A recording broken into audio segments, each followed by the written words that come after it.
영감의 사도 바울은 지금까지 고린도 교회 안에 발생한 여러 문제를 해결하는 현실적인 답을 제시했습니다. 그리고 교인들이 질문한 내용에 대해서 자세하게 대답했습니다. 그리고 고린도전서 15장에서는 하늘의 신령한 지식, 성도를 세상과 구별시키는 부활의 진리에 대하여 진하게 말씀했습니다. 고린도전서 15장 마지막 55절에는 그러므로 내 사랑하는 형제들아 견실하며 흔들리지 말고 항상 주의 일에 더욱 힘쓰는 자들이 되라. 이는 너희의 수고가 주 안에서 헛되지 않은 줄 알미라. 라는 말씀으로 권면했습니다. 즉 지금까지 고린도 교회의 잘못된 점을 고치는 방법을 말을 했지만 그 모든 결론은 부활을 소망하는 신자로 살라는 것입니다. 그것은 세상에 매이지 말고 자기를 위하여 살지 말고 항상 주의 일에 더욱 힘쓰는 자들이 되라라는 겁니다. 부활을 소망하는 성도의 관심사는 세상이 아니라 주님과 주님의 일이어야 한다는 말입니다. 그렇다고 세상을 떠나라는 말은 아닙니다. 직장을 버리고 공부를 포기하라는 말도 아닙니다. 신자가 하나님의 나라에 들어가기 전에 세상에서 진짜 힘써야 할 일들이 있는데 그것을 알려주는 것이 고린도전서 16장의 바울의 목회적 권면의 말씀입니다. 이 시간 바울의 목회적 권면이라는 제목으로 고린도전서 강의 42번째 계속하고자 합니다. 말씀을 듣는 모든 성도님들에게 하나님의 은혜가 임하기를 소원합니다. 바울의 목회적 권면은 첫째로 바른 헌금 생활에 대한 권면입니다. 본문 1절을 다시 봅니다. 고린도전서 16장 1절입니다. 우리 같이 읽겠습니다. 성도를 위하는 연보에 관하여는 내가 갈라디아 교회들에게 명한 것과 같이 너희도 그렇게 하라 라고 했습니다. 여기 연보라고 하는 생소한 말은 헌금의 다른 표현이기도 합니다. 그리고 성도를 위한 연보란 예루살렘 교회를 돕는 목적으로 드리는 일종의 구제 헌금을 가리킵니다. 사도 바울은 3차 선교 여행을 하던 중에 유대지방의 큰 가뭄으로 흉년이 들어서 예루살렘 교회가 큰 어려움에 처해 있다는 소문을 들었습니다. 거기에 동족 유대인들까지 박해가 겸하여졌습니다. 이 소식을 들은 바울은 방문하는 선교지의 교회들마다 예루살렘 교회를 우리가 도와야 된다라는 사실을 전하고 정성껏 헌금을 하도록 했습니다. 약한 교회를 돕는 사랑은 유대인 신자와 이방인 신자를 하나로 결합시키는 것이었고 유대인 교회의 상처를 치료하고 하나된 교회의 모습을 보이고자 한 것이었습니다. 이 일을 위해서 소아시아의 갈라디아 교회는 이미 헌금에 동참을 하였고 마게도니아 교회는 환난과 가난 중에서도 자원하는 마음으로 힘에 지나도록 헌금을 했습니다. 이처럼 가난하고 어려운 교인들이 앞장서서 헌금을 하고 있는데 고린도 교회는 아가야 지방의 수도에 위치하고 있으며 유력한 인사들이 많고 재정적으로 힘이 있음에도 차일피일 미루며 지금까지 헌금하지 않은 겁니다. 그래서 예루살렘 교회를 돕는 헌금에 동참하라 라고 바울은 권면하고 있는 겁니다. 이것이 바로 15장 58절에 나오는 말씀, 주님의 일에 힘쓰는 것이다 라는 거지요. 여러분, 교회가 선한 일에 열심을 내지 아니하면은 모여든 에너지가 내분의 힘으로 발산하게 됩니다. 그 대표적인 교회가 바로 고린도 교회였습니다.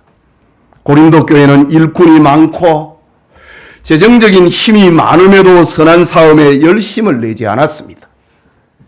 그러니 교회에 응축된 에너지가 분열의 원인이 되어버리고 만 겁니다. 바울은 고린도 교회를 향하여서 예루살렘 교회를 위하여서 적극적으로 연보할 것을 강조하면서 오늘 성경의 헌금의 원칙과 자세 그 5가지를 들려주고 있습니다. 헌금의 원칙과 자세, 첫째는 헌금의 시기입니다. 2절 말씀을 보면은 매주 첫날에라고 합니다. 여기 매주 첫날은 주일을 가리키고 선교지의 초대 교회는 벌써 주일에 예배를 드렸다는 사실을 암시하고 있습니다. 예배의 날에 하나님께 헌금하라고 합니다. 헌금은 예배의 한 부분이기 때문입니다. 여러분, 구약 시대의 제사에는 반드시 제물이 있었습니다. 아니, 제물을 가지고 하나님 앞에 제사를 드렸습니다. 제물이 없는 제사, 번제, 소제, 화목제, 속죄제, 속건제, 제물이 없는 제사는 존재할 수가 없는 겁니다. 제물은 몸을 드리고 마음을 바치는 표식이고 헌신이기 때문입니다. 예배의 날에 하나님께 헌금하는 것은 당연한 것입니다. 오늘날 어떤 사람들은 헌금할 돈을 임의로 자선에 사용을 하고 그것을 하나님께 드린 것으로 생각하는 이들이 종종 있습니다. 내가 안 쓰고 내가 자선했다. 그걸 헌금으로 생각을 한다. 이런 경우가 있다는 거지요. 그것은 개인의 명예가 드러나고 자신의 기호에 맞는 일일지는 몰라도 하나님 앞에 온전한 예배는 될 수 없는 겁니다. 헌금은 주일 예배와 함께 드려지는 것이 그 원칙이요 자세라고 하는 것입니다. 그것이 매주 첫날에라는 말입니다. 두 번째 헌금의 원칙은 너희 각 사람이 헌금하는 겁니다. 각 사람이라고 합니다. 구약의 제사 제도에 가난한 사람이라고 해서 제물을 드리는데 예외를 두지 않았습니다. 부유한 사람은 양과 염소로 하나님께 예물을 드렸고 가난한 사람은 산비둘기나 집비둘기 새끼를 준비하여서 하나님 앞에 제물로 드렸습니다. 다시 말하자면 아무도 빈손으로 하나님 앞에 나오지 않았다는 말입니다. 아니, 하나님 앞에 빈손으로 오지 말라고 했습니다. 오늘날 모든 성도는 크든지 작든지 각 사람이 헌금을 해야 합니다. 그뿐만 아니라 가족 대표만 헌금을 하고 나머지는 그냥 예배 드리는 자세 역시 옳지 않는 것입니다. 각자가 헌금하는 겁니다. 여러분, 어느 교회에 큰 사업을 하는 장로님이 재정부장을 맡고 있었습니다. 하루는 목사님을 찾아왔습니다. 목사님, 교회의 모 여집사님이 남의 집안 일을 하면서 사는데 한 주에 5만 원씩 감사 헌금을 하고 있습니다. 장로님은 어려운 형편에 교인이 무리하는 것 같아서 목사님께 찾아와서 다음 주부터는 제가 그 여집사님 대신 낼 테니 무리하면서까지 헌금하지 말라고 좀 알려주세요. 라고 목사님께 부탁을 합니다. 목사님은 별 생각이 없이 장로님의 말을 고맙게 여기고 그 주간에 여집사를 찾아가서 말을 합니다. 어떤 장로님이 집사님의 어려운 형편을 알고 헌금을 대신 낸다고 하는데 다음 주부터는 하지 않아도 됩니다. 생활에 좀 여유 있게 사십시오. 라고 목사님이 이 장로님의 말을 전했습니다. 그 이야기를 들은 여집사님은 목을 놓아 울기 시작했습니다. 목사님, 제가 비록 남의 집에 빨래를 하고 살지만은 저는 매주 헌금을 드리는 기쁨으로 일을 합니다. 그런데 왜 그 기쁨을 빼앗으려고 하시는 겁니까? 라고 대답하는 겁니다. 이 말을 들은 목사님은 이 여집사님의 신앙에 감탄을 하고 자신의 경솔함을 용서를 빌었다는 이야기입니다. 그리고 그 이야기를 재정 장로님에게 말하자 그 장로님도 자기가 잘못 생각한 것을 회개했다는 이야기가 있습니다. 여러분, 헌금은 대신하는 것이 아닙니다. 각 사람이 하나님께 드리는 것입니다. 그러니 헌금하는 사람에게 감사를 표하기보다는 오히려 그를 축복해야 하는 것입니다. 이런 기쁨은 주님의 사랑을 체험하기 전에는 알 수 없는 기쁨이기 때문입니다. 우리가 하나님께 헌금을 드릴 수 있다고 하는 그 자체가 엄청난 기쁨이고 하나님으로부터 받은 복이기 때문입니다. 셋째는 헌금의 액수입니다. 오늘 고린도전서 16장 2절에는 헌금에 대해서 그 원리에 대해서 아주 자세하게 들려줍니다. 2절 중간에 보면 너희 각 사람이 수입을 따라 라고 합니다. 헌금의 액수는 소득에 따라 하는 것이라는 말이지요. 말라기 3장 8절에는 헌금의 종류를 말하기를 11조와 헌물이다 라고 구분하고 있습니다.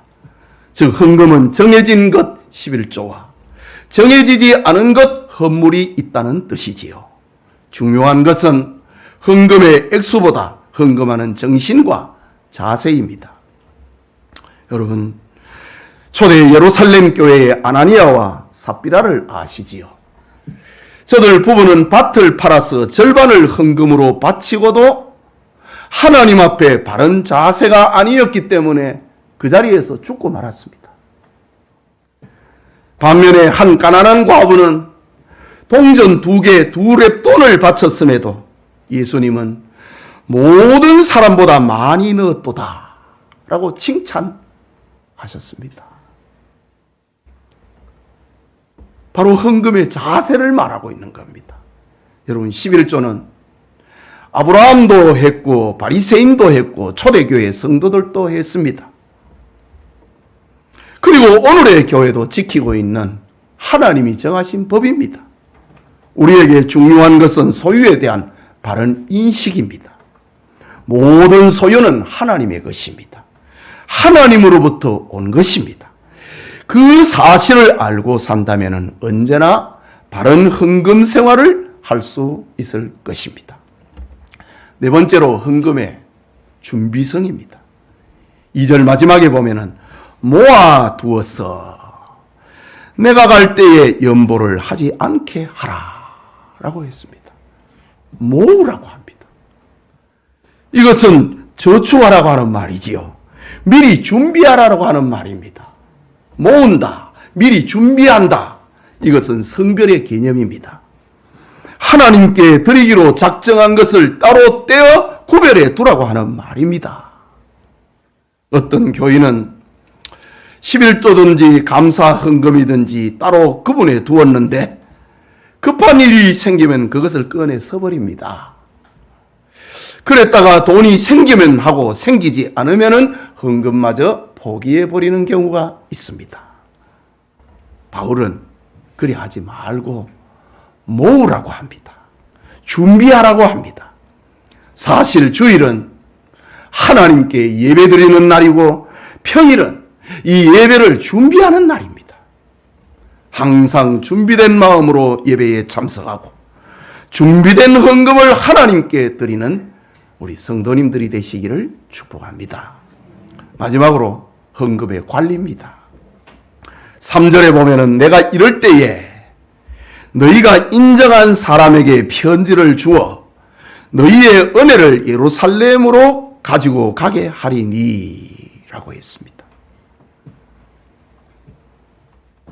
고린도 교인들이 했던 헌금, 그것을 바울은 은혜다, 선물이다, 구제 헌금이니까 예루살렘으로 보낼 때에 교인들이 인정한 사람을 택하고 그것을 그들에게 맡기고 바울은 편지를 써서 그들 편에 보내므로 예루살렘으로 가져가 전달하겠다라고 말합니다.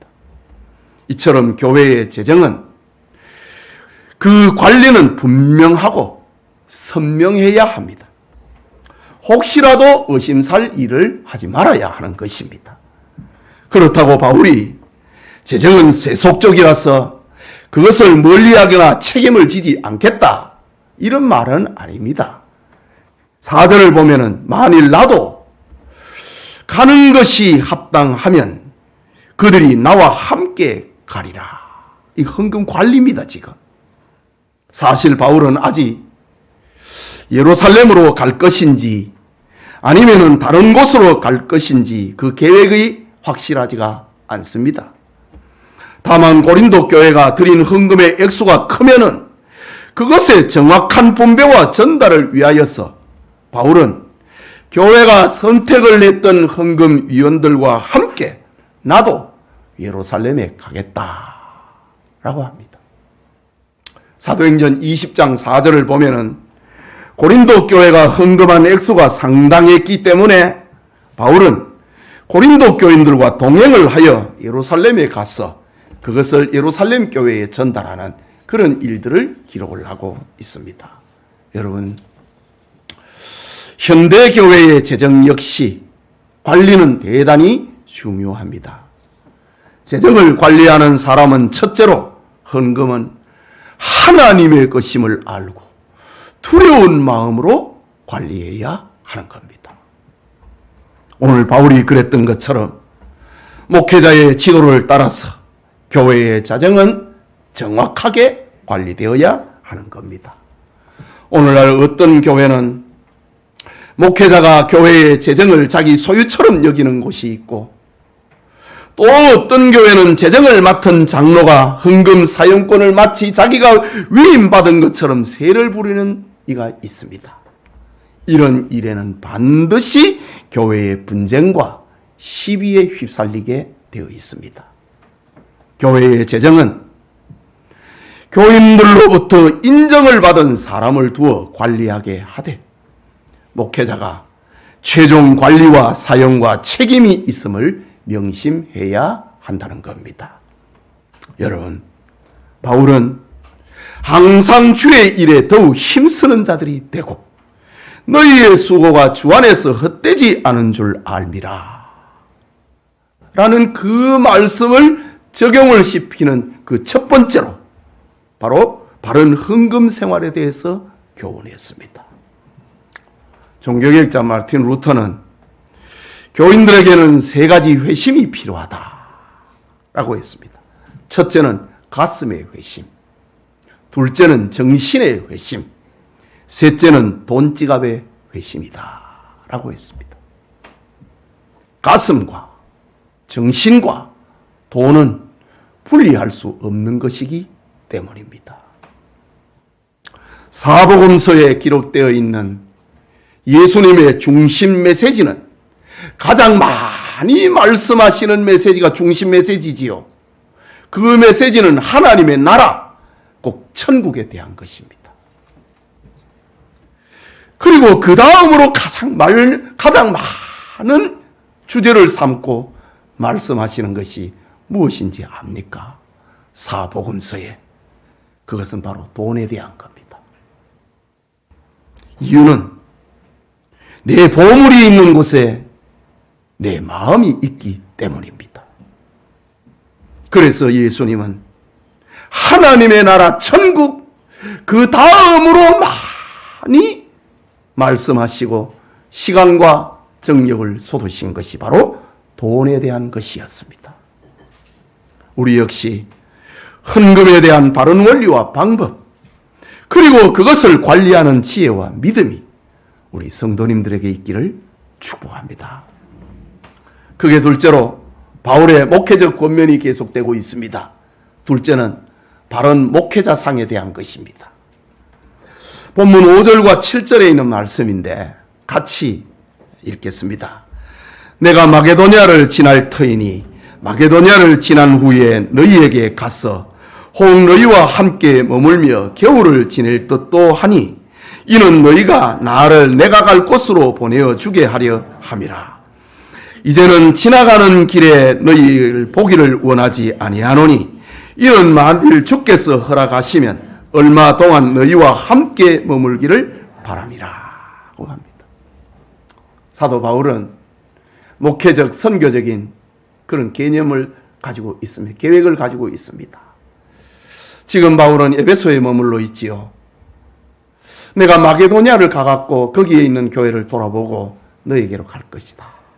너희에게 갈 때에 내가 잠시 지나가는 그런 걸음을 하지 않을 것이고 너희들과 더불어 오래 머물기를 원한다. 그런 표현입니다. 말씀드렸던 것처럼 바울이 고린도전서를 기록한 곳은 에베소입니다. 그곳에서 이 편지를 쓰지만은 바울의 마음은 안타깝고 답답한 마음을 어쩔 줄 몰라 합니다. 왜냐하면 고린도 교회의 어려운 문제에 바울이 직접 가서 그들과 함께 머물면서 직접 말씀을 가르치고 신앙을 상담하고 지도하고 싶었기 때문입니다. 그러나 그것은 바울의 바람이었고 현실은 에베소 교회를 떠날 수가 없었습니다. 이유는 본문 8절에서 9절에 기록합니다. 내가 오순절까지 에베소에 머물려 함은 내게 광대하고 유효한 문이 열렸으나 대적하는 자가 많음이라 라고 합니다. 이게 무슨 말입니까? 지금 에베소에서 복음을 전할 수 있는 문이 활짝 열렸다는 말입니다. 사도행전을 보면 이때 바울이 머물고 있는 기간은 3년입니다. 에베소에서 큰 부흥의 역사, 전도의 역사가 일어났습니다. 복음이 전파되어서 많은 열매를 맺고 있다는 뜻입니다. 내게 광대하고 유효한 문이 열렸다. 에베소는 소아시아 지역의 수도입니다. 거기에 지금 복음의 문이 활짝 열렸습니다. 이때 에베소 사역을 포기를 하고 고린도에 갈 수 없는 바울의 마음입니다. 또 다른 이유는 복음으로 인하여서 에베소 교회와 성도들이 고난을 당하고 있기 때문입니다. 바울은 교인들의 사정을 외면을 하고 그것을 떠날 수 없다는 말이지요. 여러분, 바울의 이런 모습 속에서 우리가 깨달아야 할 것은 참된 목회자상입니다. 바울은 영혼에 대한 뜨거운 사랑과 복음 전도에 대한 열정을 가지고 있었습니다. 복음을 전할 기회를 놓치지 않으려고 하는 그의 사명감, 그리고 자신이 전한 복음 때문에 박해를 받고 있는 성도들, 그들과 함께 고난을 받고자 하는 마음, 이런 마음을 하나님이 기뻐하시고 받으신 겁니다. 이런 이유 때문에 에베소 교회는 뿌리를 내리고 든든하게 소아시아 지역을 지켜내는 교회가 될 수 있었던 것입니다. 오늘날 복음과 함께 고난을 받으려고 하는 사람은 적고 쉽게 믿고 편하게 생활하려는 이들은 많습니다. 교인들은 은혜와 복을 받으려고 하고 목회자 역시 고난받는 일에는 주저합니다. 그러나 참된 신앙은 박해를 두려워하지 않고 복음과 함께 고난을 받겠다고 하는 그 자세에 있음을 잊지 말아야 합니다. 그렇다고 바울은 에베소에만 머물러 있겠다는 그런 뜻은 아닙니다. 7절의 말씀처럼 주께서 만일 허락하시면 이라고 합니다. 고린도에 가서 머물고 싶다. 주님께서 허락하시면 고린도에 가서 너희와 함께 오래 머물고 싶다 라고 합니다. 여러분, 이것이 참 목자상입니다. 에베소 교회와 고린도 교회는 분명 사역지가 다른 곳입니다. 바울은 목회지를 옮길 때에 자기 마음대로 자기의 유익만을 쫓아서 옮기지 않는다는 말이지요. 주님께서 허락하실 때 옮겼습니다. 오늘날 목회자나 성도들이 바로 이런 마음을 품어야 합니다. 하나님이 맡기신 충성된 자리를 지키지 못하고 이곳저곳으로 자기 편리와 유익을 쫓아서 옮겨 다니는 교인들은 하나님의 일꾼이라고 할 수가 없습니다. 목회자는 하나님께서 어느 교회에 가게 하시면 그곳에서 죽을 각오를 하고 사역을 하면서 맡겨주신 성도들을 돌보아야 하는 것입니다. 바울처럼 하나님의 뜻을 우선으로 두는 자세와 전심으로 성도를 사랑하는 마음의 자세, 이것이 참 목자상이라는 것이지요. 이런 마음의 자세가 없이 교인의 대우가 신통치 않으면 더 좋은 조건을 찾아서 다른 교회로 옮기는 목사는 주님이 기뻐하시는 목회를 할 수가 없고 참된 목사라고도 부를 수가 없는 것입니다. 예배드리는 성도님, 바울처럼 지금 여기가 하나님이 맡기신 사역지요. 주님이 맡기신 직분인 줄 믿고 충성하는 우리 성도님들이 다 되시기를 축복합니다. 바울의 목회적 권면, 오늘 본문에서 마지막으로 목회자를 대하는 성도들의 자세에 대해서 들려줍니다. 항상 주의 일에 더욱 힘쓰는 자들이 되라. 주 안에서 너희의 수고가 헛되지 않은 줄 알미라. 그러면서 연결해서 들려주고 있는 말씀. 첫째는 바른 헌금 생활, 두 번째는 참 목자상, 세 번째는 목회자를 대하는 성도의 자세입니다. 본문 10절에 보면은 디모데가 이르거든 너희는 조심하여 그로 두려움이 없이 너희 가운데 있게 하라. 이는 그도 나와 같이 주의 일을 힘쓰는 자임이라고 했습니다. 또 12절에는 형제 아볼로에 대하여는 그에게 형제들과 함께 너희에게 가라고 내가 많이 권하였으되 지금은 갈 뜻이 전혀 없으나 기회가 있으면 가리라고 합니다. 바울은 자신이 고린도 교회에 가기를 원했지만은 지금 에베소 교회의 사정 때문에 떠날 수 없었습니다. 바울이 자기가 직접 가지 못하기 때문에 성경에 능한 아볼로를 대신 보내려고 했습니다. 오늘 성경에 보면은 내가 아볼로에게 너희에게 가라고 내가 많이 권하였으되 지금은 갈 뜻이 없다고 했습니다. 이게 아볼로의 말입니다.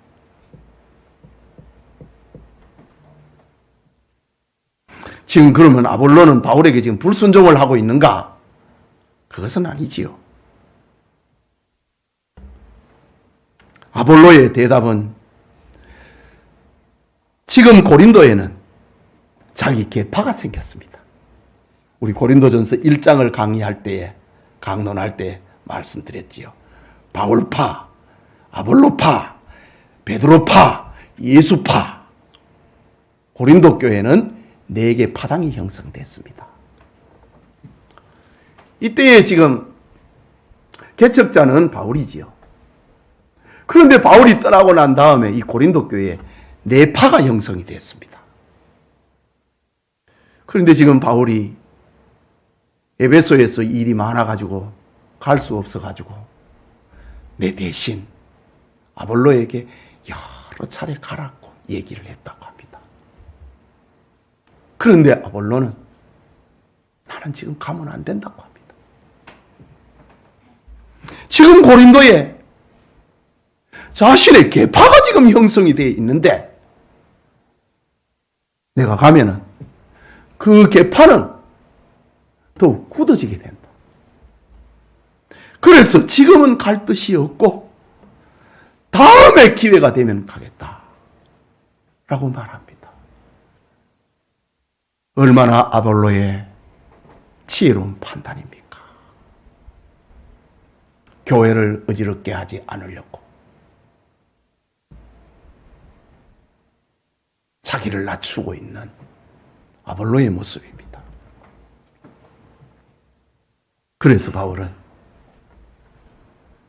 젊은 사역자 디모데를 보내기로 합니다. 그런데 디모데는 나이가 어립니다. 목회 경험도 부족합니다. 저 디모데 전서를 보면은 너의 자주 나는 병을 위하여 포도주를 조금씩 쓰라 라는 것을 볼 때에 디모데는 병도 많았습니다.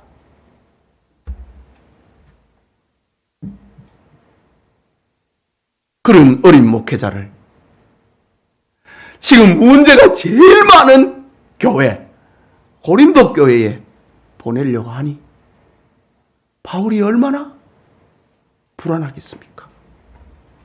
염려가 됐습니다. 그래서 바울은 디모데를 보내면서 디모데가 이르거든 너희는 조심하여 그로 두려움이 없이 너희 가운데 있게 하라. 이는 그도 나와 같이 주의 일에 힘쓰는 자임이니라. 이런 부탁을 겸해서 보내는 겁니다.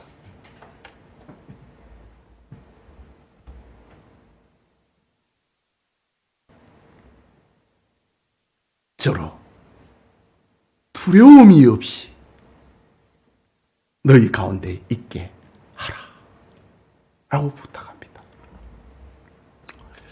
이 말은 목회 현장에서 대단히 중요한 말입니다. 주의 종이 교인들이 무섭고 교인들의 눈치를 보고 그러면은 소신껏 목회를 못합니다. 바울은 디모데를 보내면서 그도 나와 같은 주의 종이니 두려움이 없이 일하도록 도와주라. 협력하라고 하는 말입니다.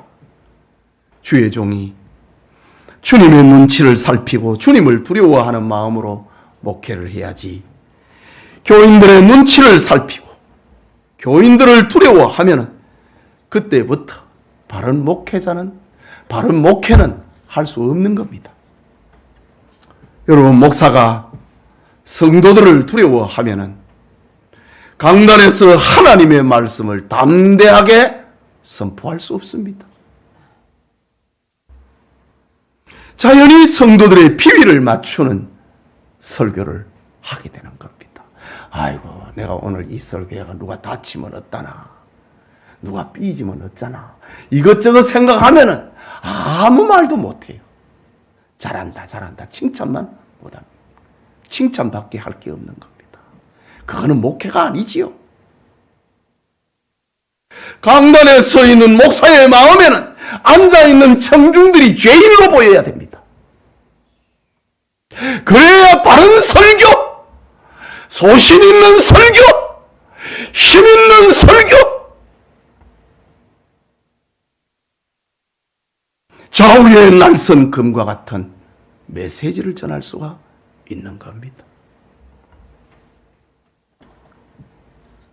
목사가 교인들이 무섭고 교인들이 눈치를 보기 시작을 하면은 강단의 생명력과 영적 권위는 떨어집니다.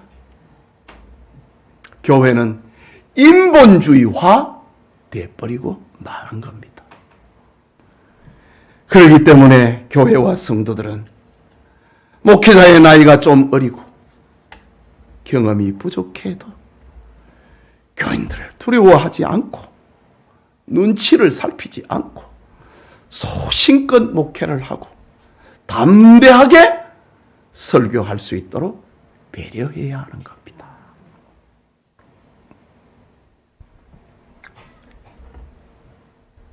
어느 목사님에게 들은 이야기입니다. 미국에 있는 교회라고 다 뭐 잘못된 교회 아니지요. 전체 흐름이 지금 뭐 이상하게 돼 가고 있는 겁니다. 어떤 목사님이 교회에 부임을 하게 되는데 그 교회는 오늘 역사를 가지고 있으니까 장로님들이 벌써 수십 명이 장로님들이 다 포진을 하고 있습니다. 젊은 목사가 부임을 하고 설교를 하니 얼마나 떨리겠습니까? 경험으로 봐도 아버지 같고 지식으로 봐도 자기보다 뛰어나고 여러 가지 모습으로 목회자보다 뛰어난 거예요. 이것을 알고 있는 장로님들이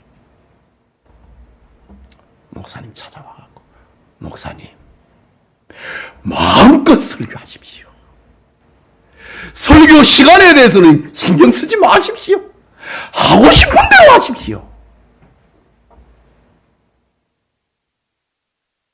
이랬다는 이야기를 들었습니다. 제가 호성 목사님한테서 들었습니다.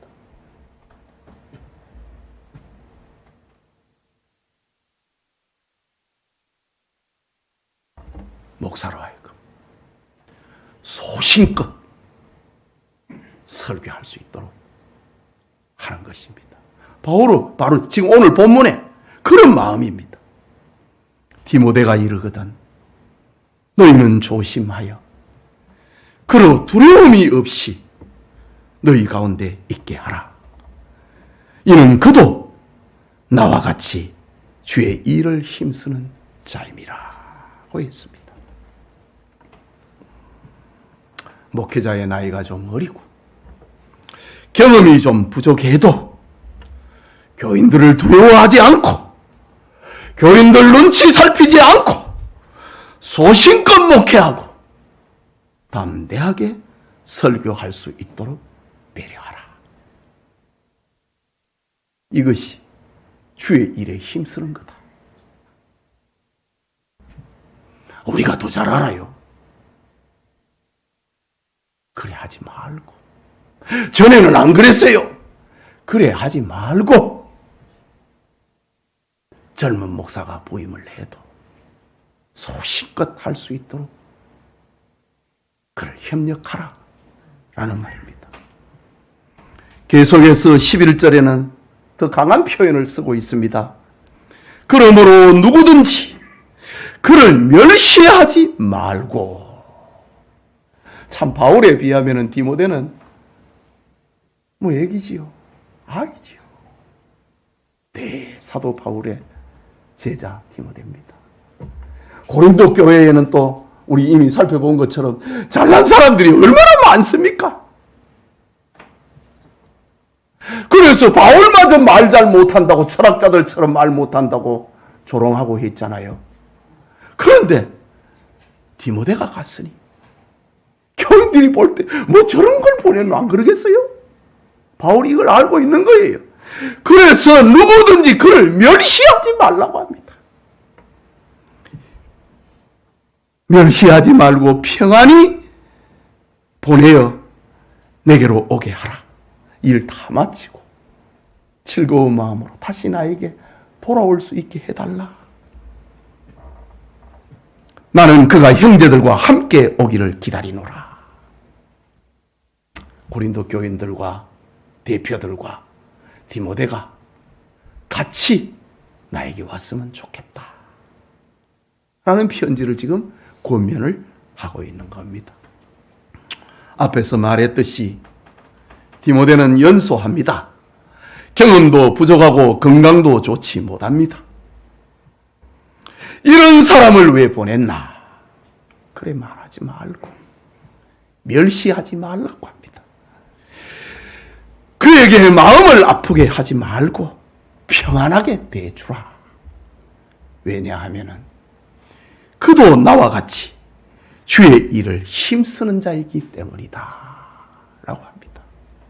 여러분, 목회자를 멸시하고 마음을 아프게 하는 사람은 하나님으로부터 절대 은혜와 복을 못 받습니다. 제가 언젠가 한 청년에게 제가 얘기를 했습니다. 늘 부교육자하고 싸우는 거예요. 그러니 이름을 부르면서 어이 누구야? 제발 전도사님하고 싸우지 마라. 그러면 너에게 복이 없다. 부모 삶하고 싸우지 마라. 너에게 복이 없다. 네 기도가 막힌다. 제가 그렇게 권면을 한 적이 있습니다. 목회자가 하나님의 뜻대로 목회하지 않는다고 자기 욕심으로 치우침으로 교회와 교인들에게 상처를 준다면 하나님 앞에 맡기세요. 교인들이 인간적인 생각으로 처리를 하면 하나님은 기뻐하지 않습니다. 그것은 하나님의 질서를 흔드는 것이기 때문입니다. 오늘 성경에 보십시오. 좀 어리고 좀 부족하고 좀 약한 게 많고 몸에 병이 있다 할지라도 그를 멸시하지 말라고 합니다.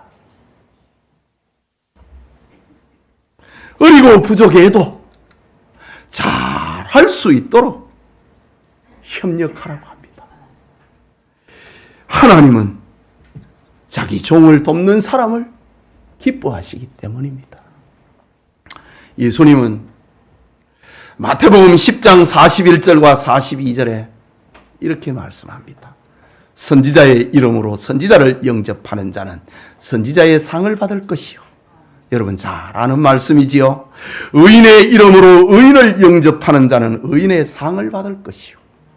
또 누구든지 제자의 이름으로 이 소자 중 하나에게 냉수 한 그릇이라도 주는 자는 내가 진실로 너희에게 이르노니 그 사람이 결단코 상을 잃지 아니하리라 라고 말씀했습니다. 세 사람이 등장합니다.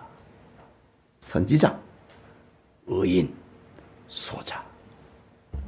선지자, 만인들로부터 존경받는 사람입니다. 의인, 다 인정받는 사람입니다. 그런데 소자는 사람들로부터 인정을 못 받는 사람입니다. 멸시받는 사람입니다. 우리 성경을 잘 읽어야 됩니다.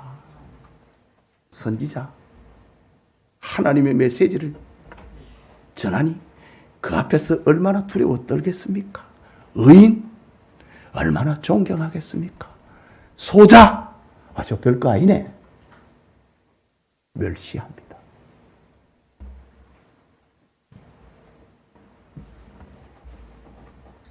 사람들로부터 존경과 사랑을 받지 못한 사람의 대명사가 소자입니다.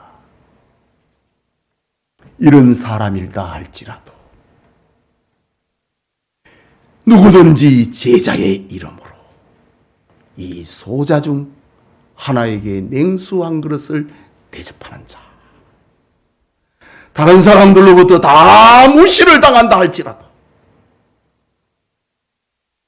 제자의 이름으로, 그래도 저 사람은 주님의 제자야, 그런 마음을 가지고 냉수 한 그릇이라도 라고 합니다. 대접하는 자는 결단코 상을 잃지 아니하리라. 이것이 교인들이 목회자를 대하는 자세입니다. 사랑하는 영천의 성도 여러분, 부활을 믿는 신자가 세상 사람들과 다르게 산다고 하는 것은 하나님의 말씀대로 사는 것을 말합니다. 그러면 하나님의 말씀대로 사는 것은 무엇인가? 자신의 계획과 소망을 이루기 위함이 아니고 하나님의 계획을 바라보고 사는 겁니다.